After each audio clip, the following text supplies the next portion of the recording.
Hello everyone, welcome to SFI's Tuesday Tips. Today we're going to talk about fundamentals and how we put those fundamentals together to make a great shot. So let's get to it.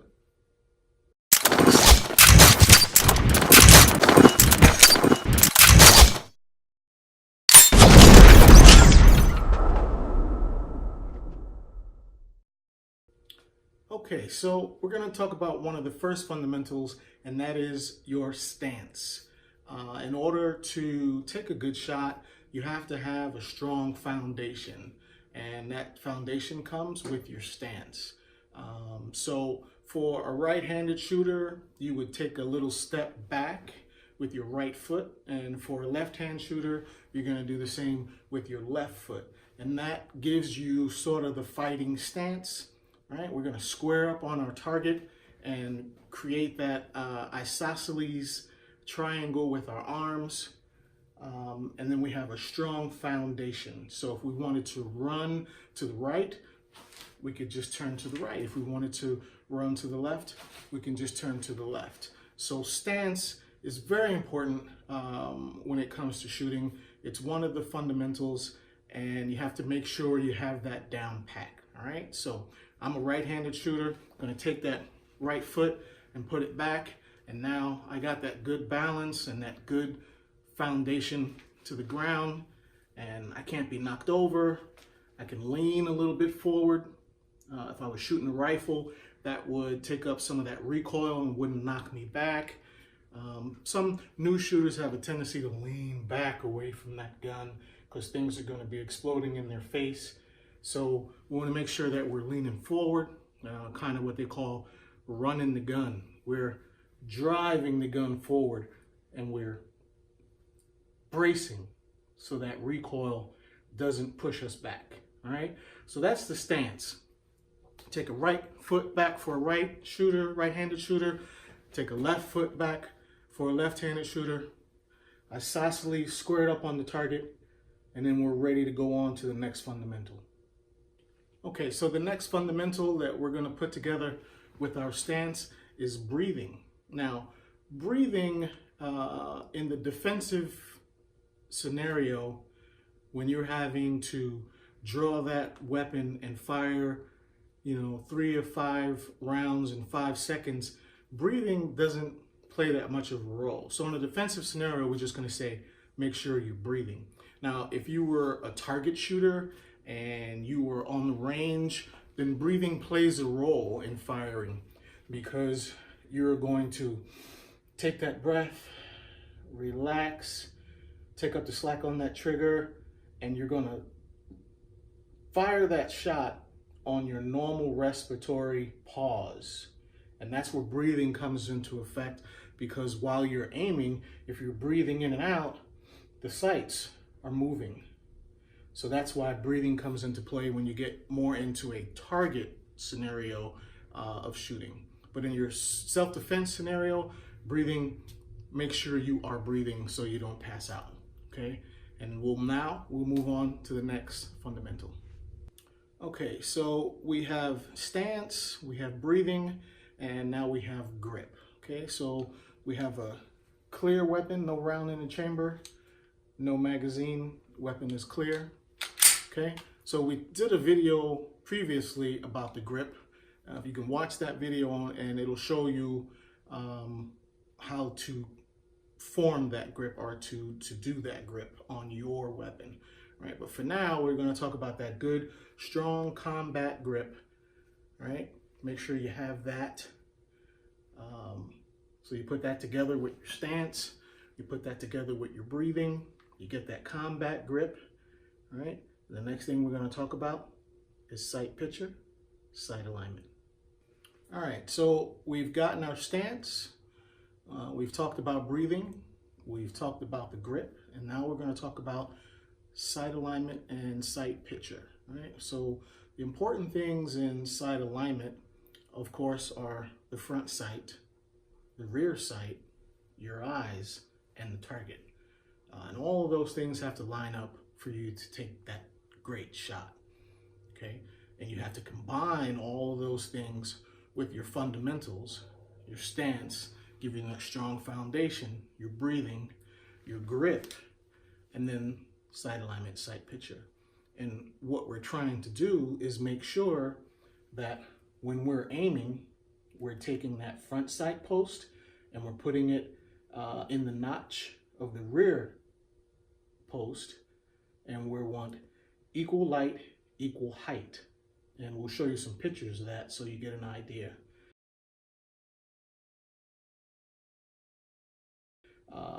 And once you do that, you're lining that, all of those up on the target, and you're making sure that your front sight is what is in focus at all times. Front sight, front sight, front sight.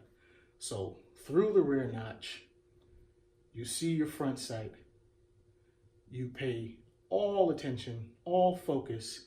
The front sight should be in focus, so much so that you could see the legs on an ant.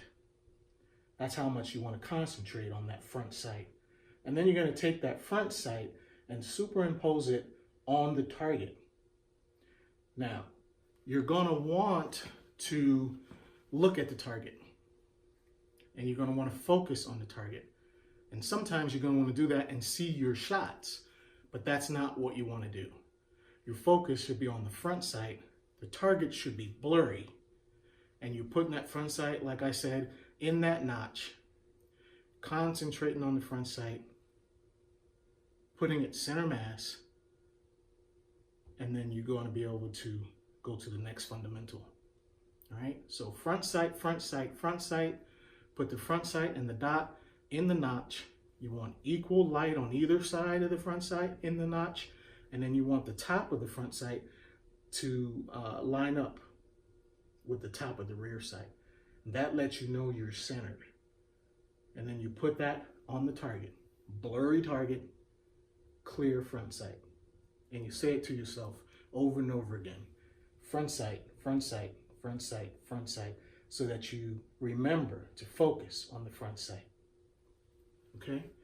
So now we'll go on to the next fundamental, and that's going to be trigger press.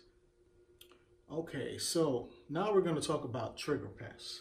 One of the two most important things in the fundamentals, and that is sight picture, sight alignment, and trigger press.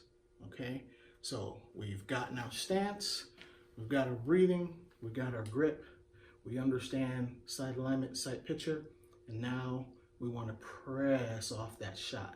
Now, things that we want to pay attention to when we're talking about trigger is where we're going to put that finger on the trigger. Okay, we're going to talk about the first line or first joint on your index finger. The trigger needs to sit center on that little pad, right? And that's where we want that to sit, kind of like that, just centered, nice and comfortable and controllable. Okay, all right, once we have that down pack, now we're going to talk about finding the wall. Okay, finding the wall, if you see, there's a certain amount of play in that trigger. Okay, we want to take that play up, find the wall. Right, it's going to be different on every weapon, every gun, and you have to find it on yours. All right, and so what that means is, as we have all those fundamentals that we discussed earlier, you're going to take up the slack, take it up, find the wall where it stops, right? And then we want to press through that, just like that, without moving the front sight. Okay, that's how important trigger press is, right? So once we've taken the shot and we've pressed through all the way to the rear, then we want to release it, come back, then take up the slack again, find that wall, and press through it. Okay, that's the trigger press, right? And when you have it all said and done, we got our stance, we're breathing, we're drawing our weapon, we're getting into that grip, and as we're punching out to the target. As we're pressing out, we're taking up the slack, and when we're pressed out all the way and our sights are lined up, we press, okay? And we want to make sure that we're pressing straight back, not off to the left or not off to the right, not too much finger, not enough finger, but right centered, straight back, and we want to press, okay? We don't want to pull, we don't want to snatch it, we don't want to jerk it, because what does that do? It moves our front sight. So the more we control the press, the more we can control the recoil, the more we control what our body's doing with a strong stance, the better off of the shot we'll be. Okay, so we're going to come back and I'm going to show you some of these things and how you could practice them in dry fire at home so that when you get out on the range, you'll be ready to take that shot. All right, so the fundamentals, 5 of them. We talked about stance, we talked about breathing, we talked about grip, we talked about sight alignment, sight picture, and we talked about trigger press. So how do you practice those things? First things first, we're going to clear the weapon. You're going to make sure that all the bullets are out, all the magazines are out, and you're going to take those rounds and you're going to put them in another room. Why do we do that, you say? So that there is absolutely no accident and no room for accidents. You train yourself so that when you're in this room, you kind of want to use the same room all the time. This is dry fire. There's no rounds in the room, so you're safe. And then when you leave this room, you remember to put your rounds back in so that you're not leaving the house with an empty gun. Just training, right? So I'm in this room, I've emptied out my weapon, the rounds are in another room, and we're going to practice dry fire. We're going to stand in front of a mirror, and we're going to make sure that we're in our stance, right? And then we're going to make sure we're breathing, and then we're going to draw from whichever way you choose to draw, from a outside the waistband holster, appendix, inside the waistband, whatever you choose to draw, however you choose to carry, right? So we're going to draw, and we're going to watch that draw in the mirror, making sure that we get a full grip on our weapon from the holster, right? And then we're going to practice just like the video that I made teaching you how to draw from a holster. We're going to draw, reaching that high pectoral index. We're going to join our hands together, get that good grip, right? And then we're going to start punching out, at which point we're going to move our finger down and we're going to take up the slack and we're going to reach that wall. And that whole time that we're pressing out, we're finding those sights. We're finding those sights, and then we're going to get all the way to the end of that press out and press. Right? And then we're going to do that in the mirror several times. Right? That's dry fire. Dry fire is going to make sure that you put everything that you do into muscle memory. Right? So, pulling up the shirt, grabbing the weapon, the draw, meeting the hands, pushing out, finding those sights, taking up the slack, and press. All right, that's dry fire. Practice that a couple of times a day, all week long. Go out to the range and confirm it.